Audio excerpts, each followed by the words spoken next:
सरकारी चाकरियांक पाई बड़ खबर अवसर बयस को नहीं आसिला नुआ अपडेट तेबे कौन रही संपूर्ण अपडेट टी आसंतु जानिबा ता पूर्व वीडियोटी को लाइक और शेयर करी चैनल टी को सब्सक्राइब करिबा पई अनुरोध। आपण मध्य सरकारी चाकरी करूछंती कि एवं अवसर बयस विषय गुजब शुणी आपण चिंतित कि तेबे आपणक पई एक बड़ खबर। केंद्र राष्ट्रमंत्री जितेंद्र सिंह लोकसभा स्पष्ट करिछंती जे सरकार सरकारी कर्मचारी अवसर बयस कौनसी परिवर्तन करने को प्रस्ताव देउनाहांती। एही सूचना सरकारी कर्मचारी अवसर बयस संभाव्य परिवर्तन विषय चलिथिबा समस्त कल्पना जल्पनार अंत घटाइछि। एही सरकारी निष्पत्ति लक्ष लक्ष सरकारी कर्मचारी एक गुरुत्वपूर्ण सूचना। आसंतु एही निष्पत्ति विषय विस्तारित भाव जानिबा। अवसर बयस परिवर्तन पाई दाबी कौनसी सरकारी कर्मचारी संघ किंबा संगठन अवसर बयस परिवर्तन पाई दाबी करिछंती कि बोली पचरा जिबारु मंत्री कहिले जातीय परिषद यथा जॉइंट कंसल्टेटिव मेकानिज्म पक्षरु कर्मचारी मानक ठारु कौनसी आनुष्ठानिक प्रस्ताव मिली नाही।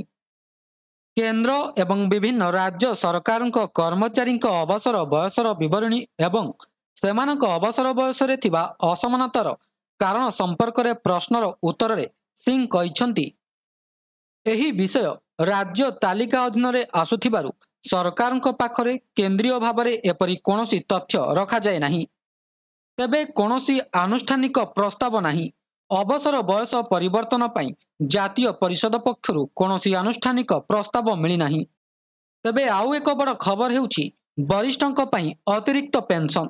यह व्यतीत अन्य एक प्रश्नर उत्तर रे केंद्र सरकार कहिछंती जे वृद्ध पेंशन भोगी को अतिरिक्त पेंशन दिया जाए कारण यह सेमानक आवश्यकता विशेषकर स्वास्थ्य संबंधी परिस्थिति को दृष्टि रखी यथार्थ। केंद्र राष्ट्रमंत्री जितेंद्र सिंह लोकसभा एक प्रश्नर लिखित उत्तर रे कहिछंती जे पेंशन प्रदानकारी कर्तृपक्ष किंबा बैंक द्वारा आवश्यक अनुଯାयी अतिरिक्त पेंशन स्वयंचालित भाव में पेंशन भोगी किंबा परिवार पेंशन भोगी को प्रदान करा जाए।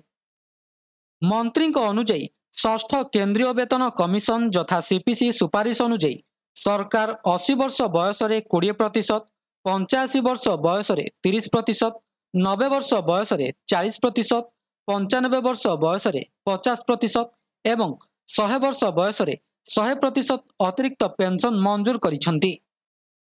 से कहिछंती जे बयस वृद्धि पाइबा सहित विशेषकर स्वास्थ्य संबंधी आवश्यकता वृद्धि पाइबा सहित अतिरिक्त पेंशन पाई व्यवस्था करा जाइछि।